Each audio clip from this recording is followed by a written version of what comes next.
ദൈവത്തിന് സ്തോത്രം. ഒരു നല്ല വെള്ളിയാഴ്ചയിൽ ദിവസത്തിൽ കടന്നവരെ ദൈവം നമ്മെ ഓർത്താൻ സഹായിച്ചല്ലോ. നിങ്ങളെല്ലാവരും വലിയ പ്രാർത്ഥനയുടെയും ചോദിച്ചുകൊള്ളുന്നു. ഇന്നത്തെ ചിന്തയ്ക്ക് ആധാരമായി നമുക്കൊരു വാക്യം വായിക്കാം. ലൂക്കോസ് എഴുതിയ സുവിശേഷം 11-ാം അധ്യായം 1-ാം വാക്യം.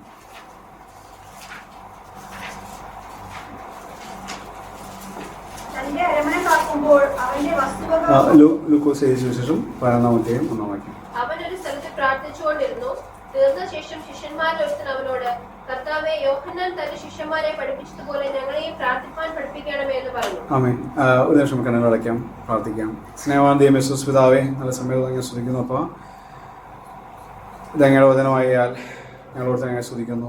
ഈ വചനം ഞങ്ങൾക്ക് ഓരോരുത്തർക്കും ആവശ്യമുള്ളത് പകർന്നു നൽകുവാൻ സഹായിക്കണമേ. ഞങ്ങൾ ഓരോരുത്തരും ബലപ്പെടുത്തണമേ. ദൈവൻ സ്വത്രം യേശു നാമം തന്നെ.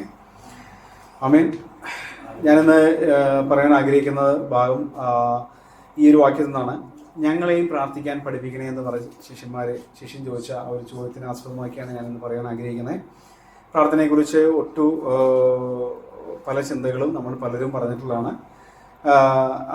അത് വീണ്ടും ഞാൻ ആവർത്തിക്കാൻ ആഗ്രഹിക്കുന്നില്ല. എന്നിരുന്നാലും ചില കാര്യങ്ങളിലൂടെ കടന്നു പോകാനും ആഗ്രഹിക്കുന്നു. നിങ്ങൾ പ്രാർത്ഥനയെ അടിയാൻ ചോദിച്ചുകൊള്ളുന്നു. പ്രാരംഭ ഭാഗത്ത് ഇങ്ങനെ നമ്മൾ കണ്ടേ, അവൻ ഒരു സ്ഥലത്ത് പ്രാർത്ഥിച്ചുകൊണ്ടിരുന്നു, അല്ലേ? ആരാ പ്രാർത്ഥിച്ചുകൊണ്ടിരുന്നത്? യേശുക്രിസ്തു പ്രാർത്ഥിച്ചുകൊണ്ടിരിക്കുകയാണ്, അല്ലേ? യേശുക്രിസ്തു പ്രാർത്ഥിച്ചുകൊണ്ടിരിക്കുന്നതാണ് നമ്മളോട് കാണാൻ പറ്റുന്നത്. ആ യേശുക്രിസ്തുവിൻ്റെ ആ പ്രവൃത്തിയിൽ നിന്ന് തന്നെ പ്രാർത്ഥനയുടെ പ്രാധാന്യം എത്രമാത്രം ഉണ്ട്, അല്ലേ? പ്രാർത്ഥനയ്ക്ക് എത്ര അധികം പ്രാധാന്യം കൊടുക്കണം, അല്ലേ? പ്രാർത്ഥനയെ നമ്മൾ വില കുറച്ച് കാണേണ്ട ഒന്നല്ല. അത് പ്രാധാന്യമുള്ളതാണ്. ഒഴിവാക്കാൻ പറ്റുന്ന ഒന്നല്ല, മാറ്റിവെക്കാൻ പറ്റുന്ന ഒന്നല്ല. ഏറ്റവും വളരെയധികം ഇമ്പോർട്ടൻസ് ആണെന്ന് നമുക്ക് ആ ഒരു യേശുവിൻ്റെ പ്രവൃത്തി നമുക്ക് കാണാൻ കഴിയും. മാത്രമല്ല, പ്രാർത്ഥനയെക്കുറിച്ച് പറയുകയാണെങ്കിൽ പ്രാർത്ഥന ഏറ്റവും ശക്തമായൊരു ആയുധമാണ്. അല്ലെങ്കിൽ നമുക്ക് ഇങ്ങനെ പറയാം, എൻ്റെ ചിന്ത പറയുകയാണെങ്കിൽ സർവായുധ വർഗത്തെക്കുറിച്ചൊക്കെ നമ്മൾ ചിന്തിച്ചിട്ടുള്ളതല്ലേ. അപ്പോൾ ഈ ആയുധങ്ങൾക്ക് ശക്തി നൽകുന്ന ഒന്നാണ് പ്രാർത്ഥന. രണ്ട് രീതിയിൽ നമുക്ക് വേണമെങ്കിൽ പറയാം. ഏറ്റവും ശക്തമായൊരു ആയുധമാണ് പ്രാർത്ഥന. മാത്രമല്ല, പ്രാർത്ഥന ഒരു അദൃശ്യമായ ഇൻവിസിബിൾ വെപ്പണാണ്. അദൃശ്യമായ ഒരു ആയുധമാണ്, അല്ലേ? അത് നമുക്ക് കാണാൻ കഴിയുന്നതല്ല. കാരണം പറയാൻ കാരണം എന്താണെന്ന് അറിയൂ, പ്രാർത്ഥനയ്ക്ക് ചെന്ന് ചേരുവാൻ കഴിയാത്ത ഒരു ഇടവില്ല. അത് കുടിൽ മുതൽ കൊട്ടാരം വരെ ചെന്നു കഴിയും. ഹല്ലേലൂയ. അത് ആരൊക്കെ മിണ്ടാതിരിക്കാൻ പറഞ്ഞാലും ആ പ്രാർത്ഥന എന്ത് ചെയ്യും? ആ പ്രാർത്ഥനയുടെ ശബ്ദം അവിടേക്ക് എത്തിച്ചേരും. ആർക്കും തടയാൻ കഴിയുന്നതല്ല, ആർക്കും അത് അടിച്ചമർത്തുവാൻ കഴിയുന്നതല്ല. Price the lord. ഹല്ലേലൂയ. ഒരു കണ്ണീരിന് മുൻപിൽ പലത് നമ്മുടെ ജീവിതത്തിൽ നമ്മൾ നോക്കുകയാണെങ്കിൽ നമുക്ക് അറിയാൻ പറ്റൂലേ. പ്രാർത്ഥനയ്ക്ക് ഒരുപക്ഷെ നമുക്ക് പ്രതിസന്ധികളുമേൽ നമ്മൾ അറിയുന്ന വിഷയത്തിന്മേൽ ചെല്ലുവാനോ എത്തിപ്പെടുവാനോ അവർക്കൊരു ആശ്വാസമായി തീരുവാനോ നമ്മളെ കൊണ്ട് ചിലപ്പോൾ എല്ലാ സമയത്തും കഴിഞ്ഞു വരത്തില്ല. പക്ഷെ നമ്മുടെ പ്രാർത്ഥനയ്ക്ക് കഴിയും. ഹല്ലേലൂയ. പ്രാർത്ഥനയുടെ കരം അത് ചെറുതായി പോകത്തില്ല. അത് ഏത് മേഖലയിലേക്ക് എത്തിപ്പെടുവാൻ അതിന് മുന്നിൽ തടസ്സങ്ങളൊന്നുമില്ല. Praise the lord. ഹല്ലേലൂയ. അപ്പോൾ നമ്മുടെ പ്രാർത്ഥനകൾ നമ്മൾ ഉയരുവാനിടയായി തീരണം. എനിക്ക് വളരെ ഓർമ്മയുണ്ട്, ജോസ്മിയുടെ പപ്പ പലപ്പോഴും പറയുന്നൊരു വാചകമാണ്, ഈ പിള്ളേർക്ക് വേണ്ടി പൈസ സമ്പാദിക്കണം എന്നങ്ങനെ പറഞ്ഞ് ഞാൻ കേട്ടിട്ടില്ല. എന്നോട് പറഞ്ഞ ഒറ്റ കാര്യമുള്ളൂ, മക്കൾക്ക് വേണ്ടി നീ പ്രാർത്ഥിക്കണം. ഒരു പദം ഇപ്പോഴും എൻ്റെ ഓർമ്മയിൽ അത് ഉണ്ട്. Price the Lord. അപ്പോൾ നമ്മുടെ ജീവിതത്തിലെ ഏറ്റവും പ്രധാനപ്പെട്ട ഒന്നാണ് പ്രാർത്ഥന എന്ന് പറയുന്നത്. Price the lord. ഹല്ലേലൂയ. അപ്പോൾ നമ്മുടെ ജീവിതത്തിൽ നമ്മൾ നോക്കുകയാണെങ്കിൽ വിശ്വാസ ജീവിതത്തിൽ ഏറ്റവും പ്രധാനപ്പെട്ടത് എന്താണെന്ന് അറിയൂ? ഏറ്റവും പ്രധാനപ്പെട്ട വിശ്വാസം എന്നുള്ളതാണ്. നമ്മൾ കഴിഞ്ഞ ദിവസങ്ങളൊക്കെ അതിനെക്കുറിച്ച് കേൾക്കുമായിരുന്നു, അല്ലേ? അപ്പോൾ വിശ്വാസം കൂടാതെ എന്ത് ചെയ്യാൻ പറ്റില്ല? ദൈവത്തെ പ്രസാദിപ്പിക്കാൻ കഴിയില്ല. വിശ്വാസം നമ്മുടെ ജീവിതത്തിൽ, വിശ്വാസിക്ക് വിശ്വാസം എന്ന് പറഞ്ഞാൽ അത്രയും ഇമ്പോർട്ടൻസ് ആണ് ഒരു കാര്യമാണ്. വിശ്വാസം നമ്മൾ കേട്ടു, ഒരു ശരീരത്തിന് ആത്മാവില്ലെങ്കിൽ അത് നിർജീവമാവുന്ന പോലെ തന്നെയാണ് പ്രവൃത്തിയില്ലാത്ത വിശ്വാസം നിർജീവമാവെന്ന് പറയുന്നത്. അപ്പോൾ വിശ്വാസം ഒരു വിശ്വാസിക്ക് വളരെ പ്രധാനപ്പെട്ടതാണ്. അത് കഴിഞ്ഞാൽ എന്താണെന്ന് ചോദിച്ചു കഴിഞ്ഞാൽ ഞാൻ പറയും പ്രാർത്ഥനയാണെന്ന് പറയും. അത്രത്തോളം ഒരു വിശ്വാസി ജീവിതത്തിൽ പ്രാർത്ഥന കണക്റ്റഡ് ആണ്.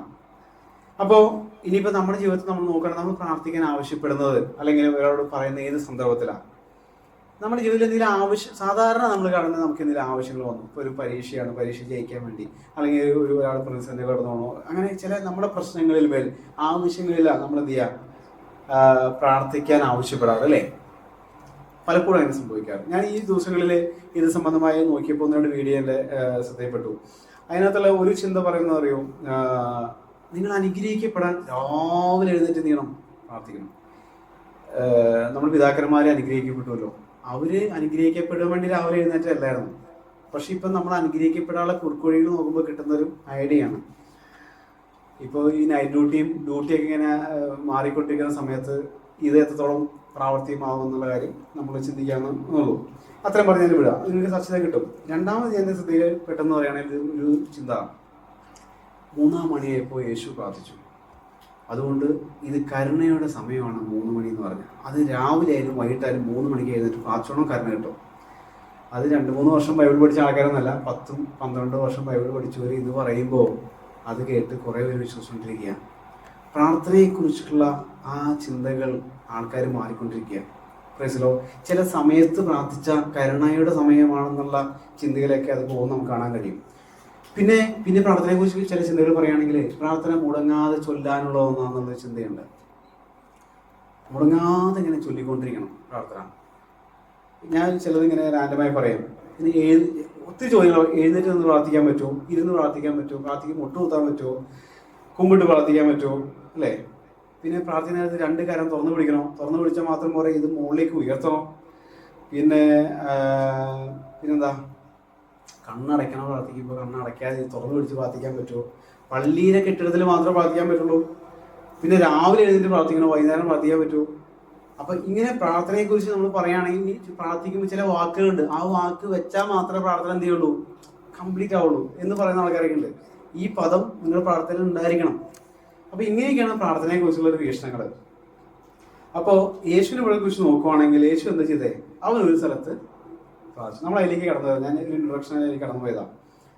യേശു എവിടെ പ്രാർത്ഥിച്ചേ, ഒരു സ്ഥലത്ത്. ആ സ്ഥലം എന്നോട് പറഞ്ഞില്ല, പറയാൻ നന്നായെന്ന് തോന്നുന്നു. കാര്യം എന്ന് പറഞ്ഞാൽ അത് പറഞ്ഞിരുന്നെങ്കിൽ എല്ലാവരും അവിടേക്ക് പോയേനെ. ഒരിക്കലും ശമരിക്കാരി സ്ത്രീ യേശുവിനോട് ചോദിച്ചു, ഞങ്ങളുടെ കൂട്ടത്തിലെ ആൾക്കാർ പറയണേ ഇവിടെ പോയി, ഈ ഞങ്ങളുടെ അടുത്തൊരു പള്ളിയുണ്ട്, അവിടെ പോയി നമസ്കരിച്ചാൽ മതി എന്നാണ് പറയണേ. പക്ഷേ യഹൂദന്മാർ ചിലർ പറഞ്ഞേ ഇവിടെ പറ്റത്തില്ല, ഇവിടെ പോകണം, യെരുശലേമിന് പോകണം എന്ന് പറയണേ. അപ്പം ഞങ്ങൾ ഏത് പള്ളിയിൽ പോയ നമസ്കരിക്കണമെന്ന് വെച്ച് യേശു എന്താ പറഞ്ഞേ, ഈ മലയിലുമല്ല ആ മലയിലുമല്ല ദൈവത്തെ ആത്മാവിനും സത്യത്തിനും ആരാധിക്കുന്ന ഒരു നാടിൽ വരുന്നു. യേശു പറഞ്ഞ കാര്യമുണ്ട്. അത് കഴിഞ്ഞിട്ട് ആലയത്തെക്കുറിച്ചൊക്കെ നമുക്ക് കാണാൻ കഴിയും. അതെല്ലാം നമ്മൾ ചിന്തിച്ചിട്ടില്ല, ഞാൻ കടന്നു പോകുന്നില്ല. അപ്പോൾ ഇവിടെ ഒരു സ്ഥലത്ത് സ്ഥലം പ്രശ്നമല്ല, നമ്മുടെ പ്രാർത്ഥനയ്ക്ക് സ്ഥലം പ്രശ്നമല്ല, സമയം പ്രശ്നമല്ല, ദിശ പ്രശ്നമല്ല. ഇതിനോട് ചേർത്ത് പറയാൻ ആഗ്രഹിക്കുന്നു. ഈ ഇസ്രായേലിനെ കുറിച്ച് നോക്കുകയാണെങ്കിൽ അവർ പ്രവാസത്തിൽ കടന്നു പോയപ്പോൾ അവർ ഛിന്നഭിന്നമായി തീർന്നു. അപ്പോൾ അവരെന്ത് ചെയ്യുന്ന അറിയോ, ഏത് ദേശത്താണ് പോയിരിക്കണമെങ്കിൽ അവിടെ നിന്ന് യെരുശലേമിലേക്ക് തിരിഞ്ഞ് പ്രാർത്ഥിക്കും. കാരണം എന്ന് പറഞ്ഞാൽ അവരുള്ളിൽ ആഗ്രഹം എന്ത് ചെയ്യുന്ന, ഞങ്ങൾ ഒരു നാൾ തിരിച്ചിവിടെ യെരുശലേം കടന്നു വരുന്ന ആഗ്രഹത്തോടെ. കുറേ നാൾ കഴിഞ്ഞപ്പോൾ അടുത്ത പല ടീമുകൾ കടന്നു വന്നപ്പോൾ അവരും എന്ത് ചെയ്തു, അവർ ആശയം എന്താ, ഞങ്ങൾ ഭൂമിയിൽ എവിടെ പോയാലും എവിടേക്ക് തിരിയും, അവിടേക്ക് ഡയറക്ഷൻ, ഞങ്ങളുടെ ഡയറക്ഷൻ നേരെ അവിടേക്കാണെന്നാണ്. പക്ഷെ അതിലും ഇപ്പം നമ്മൾ പറയുകയാണെങ്കിൽ നമ്മളിവിടെ നിൽക്കുകയാണെങ്കിൽ താഴെയും കുറേ ആൾക്കാരുണ്ടല്ലേ, നേരെ ഓപ്പോസിറ്റ് ആൾക്കാരല്ലേ, അവർ ഇവിടെ നിൽക്കുന്നൊരു വസ്തുവിലേക്ക് അവർക്ക് ഡയറക്ഷൻ നോക്കുകയാണെങ്കിൽ എങ്ങനെ നോക്കേണ്ടി വരും, ശരിക്കും ഭൂമിയിൽ കിടന്ന് നോക്കേണ്ടി വരും, എന്നാലും അങ്ങോട്ട് ഡയറക്ഷൻ ആവുള്ളൂ. പക്ഷേ ഇവരുടെ ഡയറക്ഷൻ ഇങ്ങനെ വളഞ്ഞാൽ പോകുന്നത് ഇങ്ങനെ അല്ലേ. അപ്പോൾ അതിൻ്റെ പ്രശ്നം ഞാൻ പറഞ്ഞതാണ്. അപ്പോൾ എന്താ, സമയം പ്രശ്നമല്ല, ഡയറക്ഷൻ പ്രശ്നമല്ല, ദിവസം പ്രശ്നമല്ല, എന്താണ് നമുക്ക് അറിയണ്ടേ, പ്രാർത്ഥിക്കുകയാണ് നമുക്ക് വേണ്ടേ. അപ്പോൾ യേശു പ്രാർത്ഥിച്ച സ്ഥലത്തെ പറഞ്ഞല്ലോ, ഒരു സ്ഥലത്ത് എന്ത് ചെയ്തു, യേശു പ്രാർത്ഥിച്ചു. യേശുവിൻ്റെ പ്രാർത്ഥനയെക്കുറിച്ച് പലപ്പോഴും പല വിവാദങ്ങളൊക്കെ ഉണ്ടായിട്ടുണ്ട് അല്ലേ, ആൾക്കാരൊക്കെ കുത്തിവെച്ച് കൊണ്ടുവരാറുള്ളത്. അത് പറയുന്ന വാക്യം എന്ന് പറഞ്ഞാൽ അവസാന സമയത്തെ ഗെത്സമേലെ പ്രാർത്ഥനയാണ് പലപ്പോഴും കൊണ്ടുവരാറുള്ളത്. പക്ഷേ യേശുവിൻ്റെ പ്രാർത്ഥന ബൈബിളിൽ ഒത്തിരി ഉണ്ട്. യേശു പ്രാർത്ഥിച്ച ഒത്തിരി സംഭവങ്ങളുണ്ട്. യേശു പ്രാർത്ഥിച്ച് നോക്കുകയാണെങ്കിൽ രാത്രിയിൽ മുഴുവൻ പ്രാർത്ഥിച്ചു എന്ന് നമുക്ക് കാണാൻ കഴിയും. പ്രാർത്ഥനയെ തനിയെ മലയിൽ കയറിപ്പോയി നിർജ്ജന സ്ഥലത്ത് നിന്ന് പ്രാർത്ഥിച്ചു അല്ലേ. അങ്ങനെ യേശുവിൻ്റെ വ്യത്യസ്തമായ ഇടങ്ങളിൽ യേശു പ്രാർത്ഥിച്ച് കാണാൻ കഴിയും. അപ്പോൾ ഇവിടെ നോക്കുവാണെങ്കിൽ ഈ യേശു പ്രാർത്ഥിച്ചുകൊണ്ടിരുന്നപ്പോൾ പ്രാർത്ഥിച്ച് തീർന്ന ശേഷം വായിച്ചേ,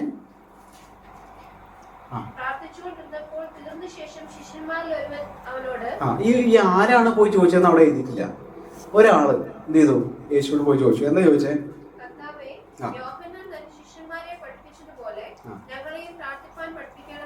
തന്നെ ചോദ്യം ഇത്രേ ഉള്ളൂ, ഞങ്ങൾ എന്ത് ചെയ്യണം, പ്രാർത്ഥിക്കാൻ പഠിപ്പിക്കണം അല്ലേ. ഒരു നല്ലൊരു ചോദ്യമാണ് ഒരു ഗുരുവിനോട് ചോദിക്കാൻ പറ്റുന്ന നല്ല ചോദ്യം.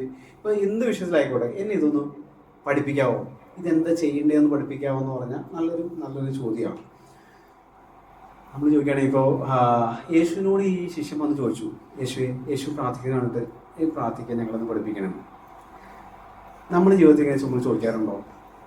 ഇപ്പോൾ ഉദാഹരണമായി പറയുകയാണെങ്കിൽ ഇപ്പോൾ രോഗശാന്തി നടക്കുക, പ്രവചന സൂക്ഷ്മം നടക്കുക, അങ്ങനെ സൂക്ഷ്മം നടക്കുമ്പോൾ നമ്മൾ ആ ദിവസനെ ഇത് ചെയ്യാമെന്ന് പഠിപ്പിക്കാവോ നമ്മൾ പറയാറുണ്ടോ? നമ്മളെപ്പോഴും പറഞ്ഞിട്ടുണ്ടോ? ഇല്ല. നമ്മൾ എന്താ ചെയ്യാറ്?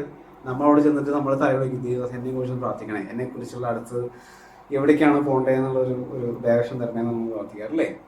പക്ഷെ ഇവിടെ ശിഷ്യൻ അവരിൽ നിന്നൊക്കെ വ്യത്യസ്തനാണ്, നമ്മളിൽ നിന്നൊക്കെ വ്യത്യസ്തനാണ്. താൻ പോയി നോക്കി എന്താണെന്നറിയോ?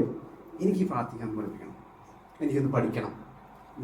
എനിക്കറിയാം, ഞാൻ ഇത്ര വർഷമായിട്ട് എന്തില്ല ഈ കൂട്ടായ്മയിലാണ്, അതുകൊണ്ട് ഇവിടുത്തെ രീതികളൊക്കെ എനിക്കറിയാം എന്ന് പറഞ്ഞ് നാം ആലോചിക്കല്ലേ ചെയ്തേ. ഞാൻ യേശുവിൻ്റെ കൂടെ നടന്ന ഇത്ര നാളെ നടക്കുന്ന ആളാണ് എന്നൊന്നും പറയാനൊന്നുമില്ല. യേശുവിൻ്റെ അടുത്ത് ചെന്നു, യേശുവെ എന്ത് ചെയ്യണം? എന്നെ പ്രാർത്ഥിക്കാൻ ഒന്ന് പഠിപ്പിക്കണം എന്ന് പറഞ്ഞു. എന്തുകൊണ്ടാണ് ഈ ശിഷ്യൻ ചോദിക്കാൻ കാരണം? എനിക്ക് പ്രാർത്ഥിക്കാൻ അറിയത്തില്ലേ? പ്രാർത്ഥിക്കാൻ അറിയാത്തതുകൊണ്ടാണ് ആ ശിഷ്യൻ ചോദിച്ചത് എന്നെ പ്രാർത്ഥിക്കാൻ പഠിപ്പിക്കണം. എന്തുകൊണ്ടായിരിക്കും? അത് യഹൂദന്മാരെ പ്രാർത്ഥനാ ശൈലി നോക്കിയാൽ മതി. അവർ എത്ര പ്രാവശ്യം അവർ ദിവസം പ്രാർത്ഥിക്കുക? 3 തവണ പ്രാവശ്യം പ്രാർത്ഥിക്കാം. ദാനിയേലിന്റെ പ്രാർത്ഥനയിൽ നമുക്ക് കാണാൻ കഴിയും. രാവിലെയും ഉച്ചയ്ക്കും സന്ധ്യയ്ക്ക് എഴുന്നേൽക്കും. 3 മണി, 3 മണി, അത് 3 മണി നേരത്തെ പറഞ്ഞ് നമ്മുടെ 3 മണിയല്ല, 3 മണി എന്ന് പറഞ്ഞാൽ യഹൂദ സമയം വ്യത്യാസമാണ് അല്ലേ? നമ്മളതിനെ കുറിച്ച് ചിന്തിച്ചിട്ടുള്ള 3 മണി, 6 മണി, 9 മണി, 3 നേരത്തെ ആര് പ്രാർത്ഥിക്കുക? യഹൂദര് പ്രാർത്ഥിക്കുന്നതിനെ കുറിച്ച് രീതികളൊക്കെ അവർക്കുണ്ട്. പക്ഷെ ഈ ശിഷ്യൻ നോക്കിയപ്പോൾ യേശുവിൽ ചില വ്യത്യാസങ്ങൾ കണ്ടു അല്ലേ? അതൊക്കെ അവരിൽ തന്മൂതും കാര്യങ്ങളൊക്കെ ഉണ്ട്. എങ്ങനെയാ പ്രാർത്ഥിക്കുമ്പോൾ കൈ എഴുതേണ്ട എങ്ങനെയാ, എത്ര പ്രാവശ്യം വെള്ളം ഒഴിക്കേണ്ടതിനെ കുറിച്ചൊക്കെ അവർക്കറിയാം. പക്ഷെ യേശുവിലേക്ക് നോക്കിയപ്പോൾ യേശുവിൻ്റെ പ്രാർത്ഥനയ്ക്ക് വ്യത്യാസമുണ്ട്. താൻ നിർജ്ജന പ്രദേശത്ത് മാറിപ്പോയി, ഒറ്റയ്ക്കൊരു മലയെ കയറി രാത്രി മുഴുവൻ പ്രാർത്ഥിക്കുന്ന യേശുവിനെ ആ ശിഷ്യൻ ഒന്ന് വീക്ഷിച്ചപ്പോൾ ആ ശിഷ്യൻ യേശുവിനോട് ചോദിക്കുക, യേശുവേ എന്ത് ചെയ്യണം? നീ ഞങ്ങളെ ഈ പ്രാർത്ഥിക്കാൻ ഞങ്ങളൊന്ന് പഠിപ്പിക്കണം. താൻ ഒരു എക്സാമ്പിൾ കൂടി ഇവിടെ വെച്ചിരിക്കുക. എന്താ വെച്ചിരിക്കുന്നത്? യോഹന്നാൻ തൻ്റെ ശിഷ്യരെ അപ്പൊ താൻ തൻ്റെ എനിക്ക് യേശുവിന് ഈ സംഭവം ആർക്ക് മനസ്സിലായി? ഈ ശിഷ്യന് മനസ്സിലായി. എന്നാൽ ഇതിന്റെ ഗുഡ്നസ് ഞാൻ മാത്രമല്ല, ഞാൻ എന്ന് വിചാരിക്കാൻ തോന്നിയില്ല. താൻ ഞങ്ങളെയും കൂടി കുറച്ചുപേരും കൂടി തന്നെ കൊണ്ട് കൂട്ടി ഞങ്ങളെ ഒന്ന് പഠിപ്പിക്കണേന്ന് പറയാനുള്ള ഒരു മനസ്സും ഉണ്ടായിരുന്നു. അപ്പോൾ ഇനി യോഹന്നാനെ കുറിച്ച് നോക്കുകയാണെങ്കിൽ യോഹന്നാൻ തന്റെ ശിഷ്യന്മാരെ പ്രാർത്ഥിക്കാൻ പഠിപ്പിച്ച പോലെ ഞങ്ങളെയും പഠിപ്പിക്കണേന്ന് പറഞ്ഞേ. യോഹന്നാൻ എങ്ങനെയാണ് പ്രാർത്ഥിക്കാൻ പഠിപ്പിച്ചതെന്നുള്ളത് അതെങ്ങനെയാണെന്നൊന്നും നമുക്ക് ചരിത്രത്തിൽ നിന്നും നോക്കാൻ അല്ലെങ്കിൽ മനസ്സിലാക്കാൻ കഴിയുന്നില്ല, ദൈവത്തിനുമില്ല. പക്ഷെ എന്നിരുന്നാലും യോഹന്നാൻ തന്റെ ശിഷ്യന്മാരെ പഠിപ്പിച്ചു എന്ന് നമുക്ക് ഈ ഭാഗത്ത് നിന്ന് കാണാൻ കഴിയും. യേശു എന്ത് ചെയ്യുന്നില്ല? ആ ഒരു ചിന്തയെ തിരസ്കരിക്കുകയോ ഒന്നും ചെയ്യുന്നില്ല അല്ലേ? അപ്പോൾ യേശു അവിടെ എന്താ ചെയ്യുന്നേ? അടുത്ത വാക്യം വായിച്ചേ.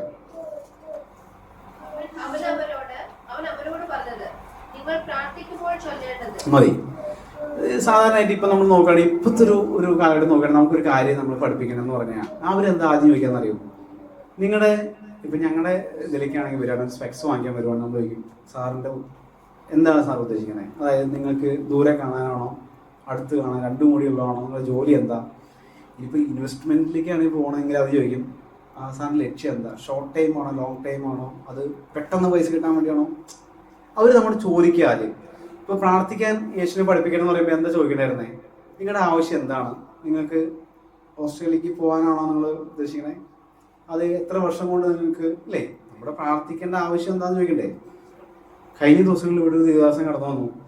എന്നിട്ട് യാദർശി എന്നെ വിളിച്ചു. അപ്പോൾ വിളിച്ച വിശേഷങ്ങൾ പറഞ്ഞു. എന്നിട്ട് ഇടയ്ക്കിടയ്ക്ക് ഇങ്ങനെ മെസ്സേജ് അയക്കും, സൗര ഞാൻ വീട്ടിൽ ഫ്രീ ആട്ടോ, പ്രാർത്ഥന വിഷയം പറയണേ. അപ്പോൾ എനിക്കാണെങ്കിൽ ഒന്നും പറയാനും പറ്റുന്നില്ല, ആകെ പ്രയാസമായിട്ടിരിക്കുക. ഇടയ്ക്കിടയ്ക്ക് ഇങ്ങനെ മെസ്സേജ് അയക്കും, പ്രാർത്ഥന വിഷയം പറയണേ അല്ലേ? സ്വാഭാവികമായി എന്നെ പ്രാർത്ഥിക്കാൻ പഠിപ്പിക്കണം ചോദിക്കുന്നത് നമ്മൾ എന്ത് ചെയ്യേണ്ടത്? സാറിന്റെ വിഷയം എന്താണ്? ആദ്യം പറയും എന്നൊന്ന് കേൾക്കട്ടെ. ഇന്ന വിഷയത്തിന് എന്ത് ചെയ്യണം? 3 ദിവസം ഉപവാസെടുത്ത് പ്രാർത്ഥിക്കണം. അങ്ങനെയൊക്കെയാണ് ഇപ്പോൾ കൊടുക്കുന്നത് അല്ലേ? അങ്ങനെ കേട്ടില്ലേ നിങ്ങൾ? അങ്ങനെയൊക്കെ 3 ദിവസം ഉപവാസം എടുക്കണം, അത് കഴിഞ്ഞിട്ട് ഇതുപോലെ ചെയ്യണം, അങ്ങനെ നമുക്ക് പറയും. പക്ഷെ യേശു ഇതൊന്നും പറഞ്ഞില്ല. യേശു എന്താ പറഞ്ഞേ? വായിച്ചത് മതി. നോക്കിയേ, ഈ ശിഷ്യനെ യേശുവിനോട് പോയി ചോദിച്ചു ഞങ്ങളെ പ്രാർത്ഥിക്കാൻ പഠിപ്പിക്കണം അല്ലേ? വേറെ എന്തൊക്കെ ചോദിക്കായിരുന്നു അല്ലേ?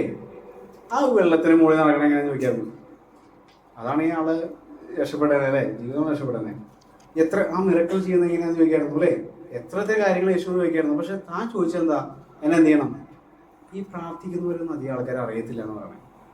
ഫ്രണ്ടിൽ നിന്ന് പറയുന്നവരെ ഒത്തിരി പേര് അറിയും, പക്ഷെ അവർക്ക് വേണ്ടി പ്രാർത്ഥിക്കുന്ന ഒരു വലയമുണ്ട്. പലപ്പോഴും നമുക്ക് വേണ്ടി നമ്മളറിയാത്തവർ നമുക്ക് വേണ്ടി പ്രാർത്ഥിക്കുന്നുണ്ട്. ആ പ്രാർത്ഥനയുടെ മുഖത്താണ് നമ്മൾ എന്ത് ചെയ്യുന്നത്, നമ്മൾ നിൽക്കുന്നത് പലപ്പോഴും. പക്ഷെ നമ്മൾ പോലും ചിലപ്പോൾ അറിഞ്ഞു എന്ന് വരത്തില്ല. ഇതുപോലെയാണ്. അപ്പോൾ താൻ ഈ ശിഷ്യന് അത്ര അധികം എന്ത് ചെയ്തു, ഈ കാര്യത്തിൽ ആകർഷണമായി. യഹൂദന്മാരുടെ അവരുടെ പ്രാർത്ഥനാ രീതിയിൽ നിന്ന് വ്യത്യസ്തമായൊരു പ്രാർത്ഥന ആരിൽ കണ്ടു, യേശുവിൽ കണ്ടു. അതാണ് അതിൽ കാരണമായി തീർന്നത്. അപ്പോൾ യേശു എന്താ ചെയ്യുന്നറിയോ, യേശു എങ്ങനെയാ എന്ത് പറഞ്ഞാൽ യേശു പ്രാർത്ഥിച്ച് എന്താണെന്ന് അവരോട് പറഞ്ഞു കൊടുത്തില്ല. പിന്നെ ഇത് കാണാതെ പഠിക്കാനും പറഞ്ഞില്ല, ഇതന്നെ നിങ്ങൾ 24 മണിക്കൂർ പറഞ്ഞുകൊണ്ടിരിക്കാനും പറഞ്ഞില്ല. യേശു എന്താ പറഞ്ഞേ, ഒരു ഉദാഹരണം പറഞ്ഞു, ഒരു മാതൃക പറഞ്ഞു. ഈ വണ്ണം ഇതൊരു പാറ്റേൺ ആണ്. ആ രീതിയിൽ യേശുവോട് പറയുകയുണ്ടായിരുന്നു. പലപ്പോഴും യേശു പ്രാർത്ഥിച്ച് എന്താണെന്ന് ചോദ്യം ചോദിച്ചുകൊണ്ട് വരുമ്പോൾ നമ്മൾ ഒത്തിരി ചിന്തകൾ അതിന് പറഞ്ഞിട്ടുണ്ട്.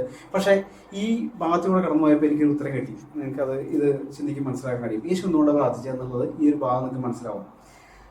അപ്പോൾ ഇവിടെ യേശുവിനോട് ശിഷ്യൻ ചോദിച്ചു, ഈ പ്രാർത്ഥിക്കാൻ ഞങ്ങളത് പഠിപ്പിക്കുന്നതാണ്. ഈ ചോദ്യം ചോദിച്ചപ്പോൾ യേശുവിൻ്റെ ഉത്തരം കൂടി നമ്മൾ കൂട്ടി വായിച്ചാൽ നമ്മൾ മനസ്സിലാക്കാൻ പറ്റും. യേശു ഈ ചോദ്യത്തിന് വേണ്ടി എന്ത് ചെയ്യുന്നേ, കാത്തിരിക്കുകയായിരുന്നു. മനസ്സിലാക്കും. അത് ആ പോലെയാണ് യേശുവിൻ്റെ ഉത്തരം. എൻ്റെ ഉത്തരം വായിച്ചത് നോക്കി. അവൻ അവരോട് പറഞ്ഞത്, നിങ്ങൾ പ്രാർത്ഥിക്കുമ്പോൾ ചൊല്ലേണ്ടത്, സ്വർഗ്ഗസ്ഥനായ ഞങ്ങളുടെ പിതാവേ, നിന്റെ നാമം വിശുദ്ധീകരിക്കപ്പെടണമേ. മതി. ഓക്കെ. അപ്പോൾ യേശു പ്രാർത്ഥനയെ കുറിച്ച് എന്ത് ചെയ്യുന്നേ, നേരിട്ട് അവിടെ കടന്നു പോവാം. വേറെ ഒന്നിലേക്ക് യേശു കടന്നു പോകാൻ യേശു വെയിറ്റ് ചെയ്തിരിക്കുകയായിരുന്നു അവൻ ആ ചോദ്യത്തിന് വേണ്ടി അല്ലേ. അതാണ് ഒന്നാമത്തെ ഉത്തരം എന്ന് പറഞ്ഞാൽ യേശു ഇതിനു വേണ്ടി പ്രാർത്ഥിച്ചത്. നമ്മളെ യേശു ചില കാര്യത്തിലേക്ക് നയിക്കുക. ഇത് നമ്മളത് കാണുവാനും അത് ചോദിക്കാൻ വേണ്ടിയാണ്. ഞാൻ അത് മനസ്സിലാക്കാം. യേശു ഇത് ഓരോ കാര്യങ്ങളുണ്ട്, നമുക്കത് മാതൃകയാണ് എന്ന് ഈ ഭാഗത്തിൽ കൂടെ നമുക്കത് മനസ്സിലാക്കാൻ പറ്റും. ഇനി ഈ പ്രാർത്ഥനയെക്കുറിച്ച് ചില കാര്യങ്ങൾ ഞാൻ പറഞ്ഞ് വീണ്ടും ഇതിലേക്ക് കടന്നു വരാം. പ്രാർത്ഥനയെക്കുറിച്ച് പറയുമ്പോൾ 2 വിധത്തിലെ പ്രാർത്ഥന നമുക്ക് കാണാൻ കഴിയും. ഒന്ന്, ആത്മാവ് കൊണ്ട് പ്രാർത്ഥിക്കാം, ബുദ്ധി കൊണ്ട് പ്രാർത്ഥിക്കാം. 2 രീതിയിൽ പ്രാർത്ഥിക്കാം. അതിന് ഈ ആത്മാവിൽ പ്രാർത്ഥിക്കുക എന്ന് പറയുന്ന 3 വാക്യങ്ങൾ നമുക്ക് കാണാൻ കഴിയും പുതിയ നിയമത്തിലെ. അതിൽ 1-ാമത്തെ വാക്യം 1 കൊരിന്ത്യർ 14-ാം അധ്യായം 15-ാം വാക്യമാണ്.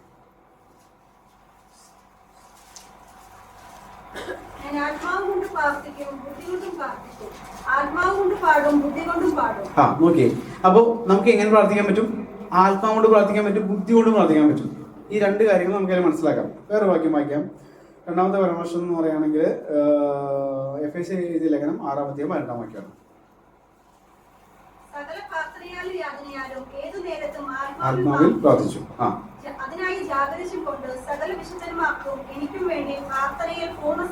ഓക്കെ, അവിടെയും നമുക്ക് ആത്മാവിൽ പ്രാർത്ഥിക്കുന്നത് കാണാൻ കഴിയും. 3-ാമത്തെ ഒരു പരാമർശം യൂദ 1-ാം അധ്യായം 20-21 വാക്യമാണ്.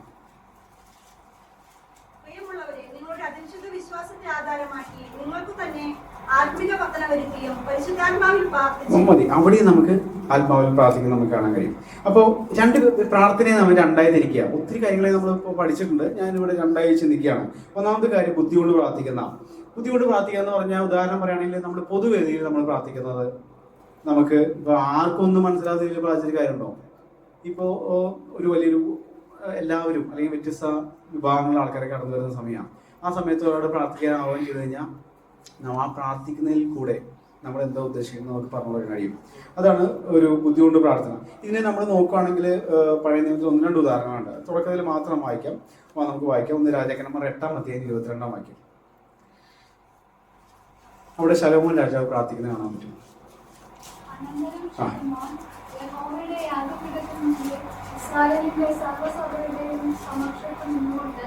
ആകാശത്തിലേക്ക് കൈമണർത്തി പറഞ്ഞതെന്നാൽ ഇസ്രായേലിന്റെ ദൈവമായ യഹോവേ, പൂർണ്ണ ഹൃദയത്തോടെ നിന്റെ മുമ്പാകെ നടക്കുന്ന നിന്റെ ദാസന്മാർക്കായി നിയമവും ദയയും പാലിക്കുന്ന. മതി. ജസ്റ്റ് അറിയാൻ ഇവിടെ നമുക്ക് പൊതുവായ ഒരു പ്രാർത്ഥന, ശലോമോന്റെ പ്രാർത്ഥന ആലയത്തിന്റെ ആ സമയത്ത് നമുക്ക് കാണാൻ കഴിയും. 2-ാമതൊരു പ്രാർത്ഥനയും കൂടി ഉദാഹരണം എടുക്കാം.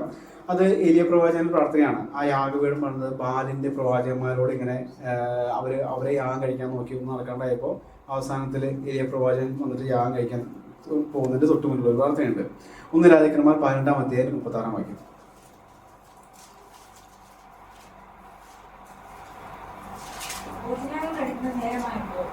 ഏലിയ അടുപ്പിച്ചത് ഇബ്രഹാമിന്റെ ഇസ്ഹാക്കിന്റെയും ഇസ്രായേലിന്റെ ദൈവമായ യഹോവേ, ഇസ്രായേലിന്റെ ദൈവമെന്നും ഞാനെന്റെ ദാസനെന്നും ഈ കാര്യങ്ങളൊക്കെയും ഞാൻ എന്റെ കൽപ്പനപ്രകാരം ചെയ്തുവെന്നും ഇന്ന് വെളിപ്പെട്ട് വരട്ടെ. മതി. നിങ്ങൾക്കത് വായിച്ചത് നിങ്ങൾക്ക് മനസ്സിലാക്കാൻ പറ്റും. അപ്പോൾ ഒന്നാമത്തെ പ്രാർത്ഥന എന്ന് പറയുന്നത് ബുദ്ധിമുട്ടുള്ള പ്രാർത്ഥന. നമ്മളിത് എല്ലാവരും ചെയ്യാറുള്ളതാണ്, ബുദ്ധിമുട്ടുള്ള പ്രാർത്ഥന. രണ്ടാമത്തെ കാര്യം എന്ന് പറഞ്ഞാൽ ആത്മാവുകൊണ്ട് പ്രാർത്ഥന. ആത്മാവിൽ പ്രാർത്ഥിക്കുന്നത്, ആത്മാവിനോട് പ്രാർത്ഥിക്കുന്നതിന് ഞാനത് രണ്ടായി തിരിക്കുക. ഒന്നാമത്തെ കാര്യം നമുക്ക് വായിക്കാം. നമുക്ക് ഹന്നയെ കുറിച്ച് പറയുന്നതാണ്. 1 ശമൂവേൽ 1:13. നമുക്ക് എല്ലാവർക്കും പരിചയമുള്ള ഭാഗമാണ്. 1 ശമൂവേൽ 1:13. ഹന്നയുടെ പ്രാർത്ഥന കാണാൻ പറ്റും.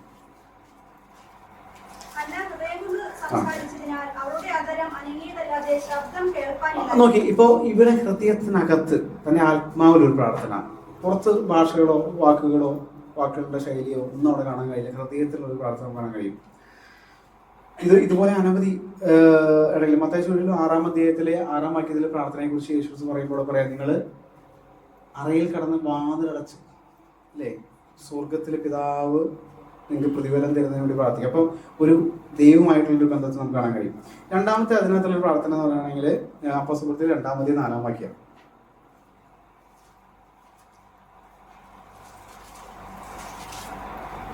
എല്ലാവരും പരിശുദ്ധാത്മാവ് നിറഞ്ഞവരായി ആത്മാവ് അവർക്ക് ഉച്ചരിപ്പാൻ നൽകിയതുപോലെ അന്യഭാഷകളിൽ സംസാരിച്ചു തുടങ്ങി.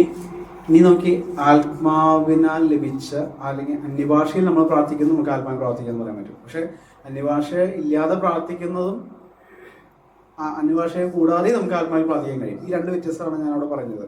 ഒരു വാക്യം കൂടി ഞാൻ മനസ്സിലാക്കുമ്പോൾ വാക്യം. റോമൻ ലേഖനം 8-ാം അധ്യായം 24-ാം വാക്യം. പ്രത്യാശയാലല്ലോ നാം രക്ഷിക്കപ്പെട്ടിരിക്കുന്നത്, കാണുന്ന പ്രത്യാശയോ പ്രത്യാശയല്ല. റോമർ 8-ാം അധ്യായം 24-ാം വാക്യം. യെസ്, 26-ാം വാക്യം. ആത്മാവ് നമ്മുടെ ഹൃദയത്തിലേക്ക് തോന്നിയിരിക്കുന്നു. വേണ്ടും പോലെ പ്രാർത്ഥിക്കേണ്ടതെന്ന് നാം അറിയുന്നില്ലല്ലോ. ആത്മാവ് തന്നെ ഉച്ചരിച്ചുകൂടാതെ നിരത്തങ്ങളാൽ നമുക്ക് വേണ്ടി പക്ഷപാതം ചെയ്യും. ഓക്കെ, നമുക്ക് വേണ്ടി ആത്മാവ് പക്ഷപാതം ചെയ്യാൻ നമുക്ക് കാണാൻ കഴിയാം. അപ്പോൾ ഇവിടെ ഞാൻ പറയാൻ ആഗ്രഹിക്കുന്ന കാര്യം എന്ന് പറഞ്ഞാൽ 2 വിധത്തിലെ പ്രാർത്ഥനയുണ്ട്. ഒന്ന് ബുദ്ധി കൊണ്ടുള്ള പ്രാർത്ഥനയുണ്ട്, ആത്മാവുള്ള പ്രാർത്ഥനയുണ്ട്. ഇനി നമ്മൾ അന്യഭാഷയിൽ പ്രാർത്ഥിക്കാനും കഴിയും. മാത്രമല്ല നമ്മുടെ ശബ്ദം ഉച്ചരിക്കാതെ തന്നെ നമ്മൾ ഹൃദയത്തിനകത്തുനിന്നും പ്രാർത്ഥന വരും. നമുക്ക് വേണ്ടി പക്ഷപാതം ചെയ്യുന്ന ഇത് നമുക്ക് കാണാൻ കഴിയും. അപ്പോൾ ഇവിടെ ശിഷ്യൻ ചോദിച്ചിരിക്കുക, ഞങ്ങൾ എന്ത് ചെയ്യണം, പ്രാർത്ഥിക്കാൻ പഠിപ്പിക്കണേ എന്ന് യേശുവിനോട് ചോദിച്ചതിന് യേശു പറഞ്ഞ് 1-3 കാര്യങ്ങളാണ് യേശു പറഞ്ഞിരിക്കുന്നത്. പിന്നെ അതിന് ശേഷമുള്ളത് ആ പ്രാർത്ഥിക്കുമ്പോൾ എങ്ങനെയായിരിക്കണം, അങ്ങനെ കുറച്ച് കാര്യങ്ങളാണ്. അപ്പോൾ 3 കാര്യങ്ങൾ യേശു പറഞ്ഞിട്ടുണ്ട്. ഇതിലും നമുക്ക് എന്ത് കാണാൻ കഴിയും? ഈ 2 വിധത്തിലുള്ള ഭാഗങ്ങൾ നമുക്ക് ഇവിടെയും കാണാൻ കഴിയും. നമ്മൾ ലൂക്കോസിലേക്ക് തിരിച്ചു വരാം. ലൂക്കോസ് 14-ാം അധ്യായത്തിന്റെ 2 വാക്യങ്ങൾ.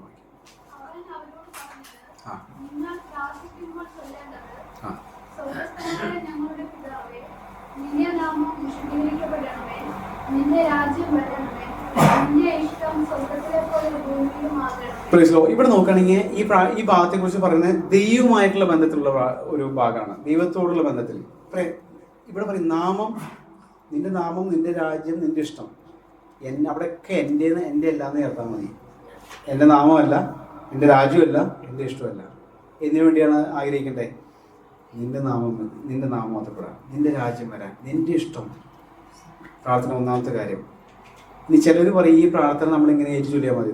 ഏറ്റു ചൊല്ലിയാലും പ്രശ്നമാണ്. താഴെ വരുമ്പോൾ ആ വാക്കുകൾ കൂടെ ശരിക്കും വായിക്കുന്നെങ്കിൽ നമ്മളത് ചോദിക്കേണ്ടതായിട്ട്. ഇനി 2-ാമത്തെ ഭാഗത്തേക്ക് കിടക്കാം. അടുത്ത വാക്യം, 3-ാം വാക്യം. ഓക്കെ, അപ്പൊ ആദ്യത്തെ ഭാഗത്ത് എന്ന് പറഞ്ഞാൽ ദൈവത്തോടുള്ള ബന്ധത്തിലും 2-ാമത്തെ ഭാഗത്തിൽ നമ്മോടുള്ള ബന്ധത്തിലാണ്. ഞങ്ങൾക്ക് ആവശ്യമുള്ള ആഹാരം ദിനം പ്രതി തരണമേ. അപ്പോൾ ഒരു ഇതിൽ ഞാൻ കണ്ടു, ദിനം പ്രതി തരണമേ എന്ന് പറയുമ്പോൾ നമ്മളിപ്പോ എല്ലാ ദിവസത്തേക്ക് പണ്ടത്തെ പോലത്തെ രീതിയല്ലല്ലോ, നമ്മൾ കുറച്ച് ശേഖരിച്ച് വെക്കുന്ന രീതിയല്ലേ.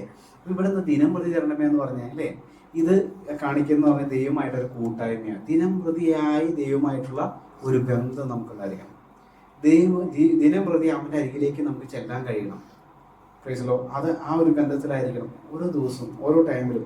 ഇവിടെ ആഹാരം എന്ന് ഉദ്ദേശിക്കുന്നത് നമ്മൾ കഴിക്കുന്ന ചോറ് മാത്രമല്ല, ഒത്തിരി കാര്യങ്ങൾ നമുക്ക് അതിന് കണക്ട് ചെയ്യാൻ കഴിയും. അപ്പോൾ ഇതാണ് നമ്മോടുള്ള ബന്ധത്തിൽ. ഇനി 3-ാമത്തെ കാര്യം 4-ാം വാക്യത്തിൽ വായിക്കാം. ഞങ്ങൾക്ക് കടന്നിട്ടിരിക്കുന്ന ഏവരോടും ഞങ്ങൾ ക്ഷമിക്കുന്നു. ഞങ്ങളെ പരീക്ഷയിൽ കടത്തരുതേ. മതി. നോക്കിയേ, ഇവിടെ ആത്മീയമായി അല്ലെങ്കിൽ ആത്മീയമായ ഒരു ബന്ധത്തിലാണ് ഇവിടെ കാണുന്നത്. ഒന്ന് ദൈവമായ ബന്ധത്തില്, നമ്മളുടെ ബന്ധത്തില്, ആത്മീയ ബന്ധത്തില്, ഇങ്ങനെ 3 കാര്യങ്ങളായിട്ട് അവിടെ കാണാൻ കഴിയും. ഇവിടെ പറയാ നമ്മുടെ പാപങ്ങളെ എങ്ങനെ ക്ഷമിക്കാൻ പറ്റുക? ദൈവം നമ്മൾ ക്ഷമിക്കും. പക്ഷെ ഇവിടെ പറഞ്ഞിരിക്കാം, നമ്മൾ മറ്റുള്ളവരുടെ കടങ്ങളെ ക്ഷമിച്ചു കഴിഞ്ഞാൽ ഇത് ചെയ്യും. നമ്മൾ മറ്റുള്ളവരുടെ കടങ്ങൾ ക്ഷമിച്ചില്ലെങ്കിൽ എന്ത് സംഭവിക്കും? അതാ മനസ്സിലാക്കുന്നത്. ഇനി എന്നെ വളരെയധികം ടച്ച് ചെയ്തൊരു ഭാഗമായ ആ വാക്യത്തിലുണ്ട്. ഒന്നുകൂടി വായിക്കാം. വാക്യം 4-ാം വാക്യം. ഞങ്ങളുടെ പാപങ്ങളെ ആ ഞങ്ങളോട് ക്ഷമിക്കണമേ. ആ ഞങ്ങൾക്ക് കടമ്പെട്ടിരിക്കുന്ന ഏവനോടും ഉം. ഞങ്ങളും ക്ഷമിക്കുന്നു. അത് നിങ്ങൾ കടപ്പെട്ട് നിങ്ങൾ ക്ഷമിക്കുന്നു. പിന്നെ ഞങ്ങളെ പരീക്ഷയിൽ കടത്തരുതേ. ഓക്കെ ദുഷ്ടങ്ങളിൽ നിന്ന് ഞങ്ങളെ വിടുവിക്കണമേ. ഓക്കെ ഇവിടെ പറയാം, ഞങ്ങളുടെ പാപങ്ങളെ ഞങ്ങളോട് ക്ഷമിക്കണമേ, ഞങ്ങൾക്ക് കടപ്പെട്ടിരിക്കുന്ന ഏവരോട് ഞങ്ങൾ ക്ഷമിക്കുന്നു. അപ്പോൾ പറയാണ്, യേശു നമ്മൾ പഠിപ്പിക്കുക, പ്രാർത്ഥിക്കാൻ പഠിപ്പിക്കുക. യേശു പ്രാർത്ഥിക്കുന്നതല്ല, യേശു പ്രാർത്ഥിക്കാൻ പഠിപ്പിക്കുക. എന്താ പറഞ്ഞേ? ഞങ്ങളോട് കടപ്പെട്ടിരിക്കുന്ന ഏവനോട് ഞങ്ങൾ ക്ഷമിക്കുന്നു. ഇത് പറഞ്ഞിട്ട് യേശുവിൻ്റെ ഒരു സ്നേഹം ഞാൻ അവിടെ കണ്ടു. എന്താ പറയുന്നത്? അടുത്ത് പറയുന്നത്, ഞങ്ങളെ പരീക്ഷയിൽ കടത്തരുത്. അല്ലേ? നമുക്കങ്ങനെ പറയാനായിട്ട് അവനോട് എല്ലാവരോടും ക്ഷമിച്ചു എന്നൊന്നും ഉറച്ചിട്ടൊന്നും പറയാൻ പറ്റില്ല, അല്ലേ? പക്ഷെ അവിടെ താഴെ എൻ്റെ കൂടെ ചേർത്തിരിക്കുക, എന്നെ ചെയ്യണേ, പരീക്ഷിക്കല്ലേ. കാര്യമൊക്കെ ശരി, ഞാൻ ക്ഷമിച്ചിട്ടൊക്കെ ഞാൻ പറയും. ചില കാര്യങ്ങളൊക്കെ അവരോട് ഉണ്ടായിരിക്കുക, അല്ലേ? പറയുന്നത് പരീക്ഷിക്കണം. എനിക്ക് എന്നെ അങ്ങനെ ആ രീതി, എനിക്ക് അതിൻ്റെ വചനത്തിന് അതിൻ്റെ വാക്കുകൾ മുറിച്ച് ഞാൻ പോയിട്ടില്ല. പക്ഷെ എനിക്ക് അവിടെ തന്നൊരു ചിന്തയുണ്ട്. ദൈവം അവരോട് പറഞ്ഞൊരു കാര്യമുണ്ട്, പരീക്ഷയിൽ എന്നെ കടത്തല്ലേ, അല്ലേ? ഞാൻ അത് ചെയ്തു, ഞാൻ ഇത് ചെയ്തു, ഞാൻ ദൈവത്തിനുവേണ്ടി മറ്റു ചെയ്തു, മറിച്ചു എന്നൊക്കെ വീരവാദമൊക്കെ അടിച്ചോ. പക്ഷെ താഴെ ഒരു സംഭവം കൂടി ചേർക്കണം, ദൈവമേ പരീക്ഷിക്കല്ലേ, അല്ലേ? ആ ദൈവം അവരോട് പ്രാർത്ഥിക്കാൻ പറഞ്ഞു കൊടുക്കുമ്പോൾ ആ ദൈവത്തിൻ്റെ സ്നേഹം ഞാൻ ആ വാക്കിലൂടെ കാണാൻ കഴിയും. അപ്പോൾ ഇവിടുത്തെ ചിന്ത എങ്ങനെയാണ്? അവരുടെ രീതികൾ, ആചാരങ്ങൾ, ക്രമപ്രകാരമുള്ള ഒരു പ്രാർത്ഥന അവർ നടന്നുകൊണ്ടിരിക്കുക. അതിന് വ്യത്യസ്തമായി യേശുവിൻ്റെ ഒരു പ്രാർത്ഥന കണ്ടപ്പോൾ പ്രൈസലോ ആ ശിഷ്യന് അത് ചോദിക്കാൻ കഴിഞ്ഞു. ആ പ്രാർത്ഥന പഠിപ്പിക്കണം. പലപ്പോഴും നമ്മുടെ ഉള്ളിലെ പ്രാർത്ഥനയെക്കുറിച്ചുള്ള ചിത്രം അതൊരു ചടങ്ങായോ അത് കാര്യസാധ്യത്തിന് വേണ്ടിയോ ഒക്കെ ആണെങ്കിൽ, ഇവിടെ യേശു പഠിപ്പിച്ചൊരു കാര്യമുണ്ട്, ഇതൊരു ജീവിതമാണ്. ഇത് ഡെയിലി ചൊല്ലേണ്ട, പറഞ്ഞുകൊണ്ട് അത് തന്നെ വായിച്ചുകൊണ്ട് കുഴപ്പമൊന്നുമില്ല. പക്ഷെ കടപ്പെട്ടിരിക്കുന്നതോട് ഞാൻ ക്ഷമിച്ചിരിക്കുന്നു എന്ന് ചൊല്ലി പോയാൽ മതിയെങ്കിൽ അങ്ങനെ ചെയ്യാം. അപ്പോൾ ഇതൊരു ജീവിതമാണെന്ന് യേശു എന്ത് ചെയ്തു? പഠിപ്പിച്ചു. ഇത് പഠിപ്പിക്കാൻ വേണ്ടി യേശു വാദിച്ചു. ഏറ്റവും നല്ലൊരു ഒരു ഒരു ഒരു അണ്ടർസ്റ്റാൻഡിങ് ആണ്. അപ്പോൾ ഓക്കെ, ഇത്ര നാളുകൾ യഹൂദന്മാരുടെ രീതിയിൽ 3 നേരം, രാവിലെയും ഉച്ചയ്ക്കും വൈകുന്നേരം ക്രമമായ സമയമാവും. അപ്പോൾ പരീക്ഷന്മാരെന്ത് ചെയ്യുക? ആ ടൈം ആകുമ്പോൾ കുറച്ച് ലേറ്റ് ആയി പോകും. അപ്പോൾ പട്ടണത്തിലെത്തും. അപ്പോൾ അവിടെ എന്ത് ചെയ്യും? പ്രാർത്ഥിക്കും. അപ്പോൾ ആൾക്കാർ തോന്നുമ്പോൾ ആയിരിക്കും ഭയങ്കര പ്രാർത്ഥനക്കാരനാണ്, അല്ലേ? ഈ രീതിയിലേക്ക് പോയിക്കൊണ്ടിരിക്കുക. അപ്പൊ ഇവരുടെ യാത്രയ്ക്ക് ഇവരുടെ ഉള്ളിൽ ഒരു ചിത്രമുണ്ട്, ഇതാണ് ഈ പ്രാർത്ഥന എന്നുള്ളതാണ്. പക്ഷെ ഇതിന് വ്യത്യസ്തമായി യേശു അവരെ തിരിച്ചുവിടുന്ന നോക്കി.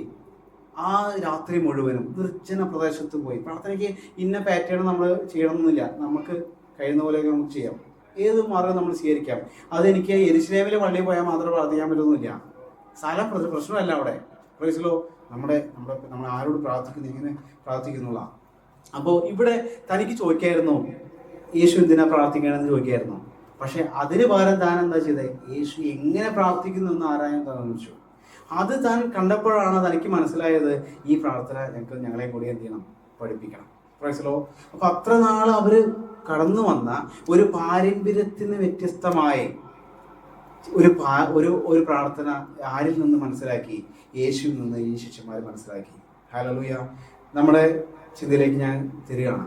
പ്രൈസലോ. നാം നമ്മോട് തന്നെ ചോദിച്ചു നോക്കിയേ, നമ്മുടെ പ്രാർത്ഥന പലപ്പോഴും ബുദ്ധി കൊണ്ടുള്ള പ്രാർത്ഥനയായി മാത്രം നിൽക്കുന്നു. നമ്മളുടെ ആത്മാവിൽ പ്രാർത്ഥിക്കാൻ നമുക്ക് കഴിയാറുണ്ടോ? പ്രൈസലോ. നമ്മുടെ ജീവിതത്തിലെ ഓരോ പ്രതിസന്ധികളും മേൽ, നമ്മൾ പ്രയാസത്തിന് മേൽ കടന്നു പോകുമ്പോൾ ഇതിനെന്ത് ചെയ്യാൻ, ഇതിന് നമുക്ക് കടന്നു ചെല്ലാൻ, അല്ലെങ്കിൽ ഇതിന് സമയമോ സാഹചര്യമോ ഒന്നും പ്രശ്നമല്ല. നമ്മുടെ ഹൃദയത്തിൻ്റെ അടച്ചാൽ മാത്രം മതി. ഇത് നമുക്ക് ഏത് സമയത്തും പ്രാർത്ഥിക്കാം. ഇത് നമുക്ക് ആർക്ക് വേണ്ടിയും പ്രാർത്ഥിക്കാം. ഈ പ്രാർത്ഥനയുടെ കാലം എത്തിപ്പെടാൻ പറ്റാത്ത ഒരു സ്ഥലവും ഇല്ല. ഹല്ലേലൂയ. നമ്മുടെ ആത്മാവിൽ നമ്മൾ പ്രാർത്ഥിക്കുവാൻ വാക്കുകൾക്ക് ഉപരിയായി, നമ്മൾ ബുദ്ധിപരമായ പ്രാർത്ഥനയ്ക്ക് ഉപരിയായി നമ്മുടെ ഉള്ളിൻ്റെ ഉള്ളിൽ നിന്ന്, ആ ഹൃദയത്തിനകത്ത് നിന്ന് ആത്മാവിൽ നമ്മൾ പ്രാർത്ഥിക്കാൻ തയ്യാറായാൽ ഇത് ഓരോരുത്തരുടെ ജീവിതത്തിൽ അനുഗ്രഹമായി തീരും. നമ്മളിപ്പോൾ ഓരോരുത്തരെ കാണുമ്പോൾ, ഒരാളെ കണ്ടു, നമ്മുടെ ഉള്ളിൽ ദൈവ ഒരു ചിന്ത ആണെങ്കിൽ ആത്മാവിൽ പ്രാർത്ഥിക്കാൻ കഴിയണം.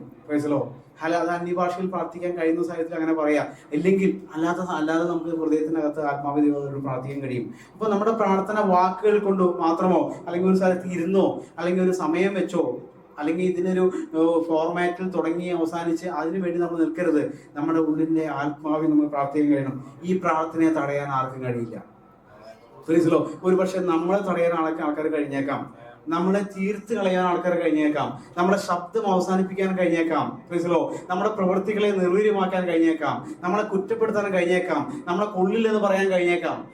പക്ഷെ നമ്മുടെ പ്രാർത്ഥനയ്ക്ക്, നമ്മളിൽ ഉയരുന്ന ആ പ്രാർത്ഥനയെ ഒരാൾക്കും തടുക്കാൻ കഴിയത്തില്ല. ആ കുരുടനെ കുറിച്ച് നോക്കുമ്പോൾ ഇങ്ങനെയാ, യേശു കടന്നു പോകുന്നു താൻ അറിഞ്ഞപ്പോ തന്റെ നിലവിളി ഉയരുവാനായിരുന്നു. പക്ഷെ യേശുവിന്റെ കൂടെയുള്ള ആ കൂട്ടത്തിൽ വന്ന പലതും തന്നെ എന്ത് ചെയ്യൂ, മിണ്ടാതിരിക്കാൻ പറഞ്ഞപ്പോ തന്റെ പ്രാർത്ഥന ഉയർന്നു. ആ പ്രാർത്ഥനയുടെ ഉയർച്ചയെ തടുക്കാൻ ആർക്ക് കഴിഞ്ഞില്ല? കൂടെയുള്ളവർക്ക് കഴിഞ്ഞില്ല. അങ്ങനെയെങ്കിൽ നമ്മൾ ഭാരപ്പെടുന്ന അനവധി വിഷയത്തിൽ മേൽ ഒറ്റ കാര്യം മാത്രമേ നമ്മുടെ പ്രാർത്ഥന ഉയരുവാനായി തീരുക. നമുക്ക് മറുപടി ലഭിക്കും. നമ്മുടെ കണ്ണുനീർ വെറുതെ ആവില്ല. ഈ കണ്ണുനീരിനെ മറികടന്നു പോകുന്ന ദൈവമല്ല. ഹല്ലേലൂയ. ഇത് മോസ്റ്റ് പവർഫുൾ വെപ്പണാണ്. ഏറ്റവും ശക്തിയുള്ള ഒരു ആയുധമാണ് നമ്മുടെ പ്രാർത്ഥന. ഈ പ്രാർത്ഥന നമ്മുടെ അകത്തുള്ള ഇങ്ങനെയെങ്കിൽ ഒരാൾ ഭാരപ്പെടുന്നുവെങ്കിൽ നമ്മൾ ഈ ശക്തിയുള്ള ഈ വെപ്പണെ, അല്ലെങ്കിൽ ഇത്രയും ശക്തിയുള്ള പ്രാർത്ഥനയെ നമ്മൾ അകത്ത് വെച്ചിരിക്കാതെ ഇതിനെ നമ്മൾ ആത്മാവിൽ പ്രാർത്ഥിക്കാൻ കഴിഞ്ഞാൽ ചില ചരിത്രങ്ങളെ മാറ്റി എഴുതുവാൻ കഴിയും, ചില ജീവിതങ്ങളെ മാറ്റുവാൻ കഴിയും, ചില രാജ്യങ്ങളെ മാറ്റുവാൻ കഴിയും, നമ്മൾ ഭാരപ്പെടുന്ന വിഷയത്തിന്മേൽ ദൈവത്തിന് അത്ഭുത പ്രവൃത്തി കാണാൻ കഴിയും. ഹല്ലേലൂയ. ഈ ദിവസങ്ങളിൽ ആ പ്രാർത്ഥനയോടെ ആയിരിക്കട്ടെ എന്ന് പറയുന്നത് ദൈവത്തിന് വിരമിക്കുന്ന ദൈവത്തിന്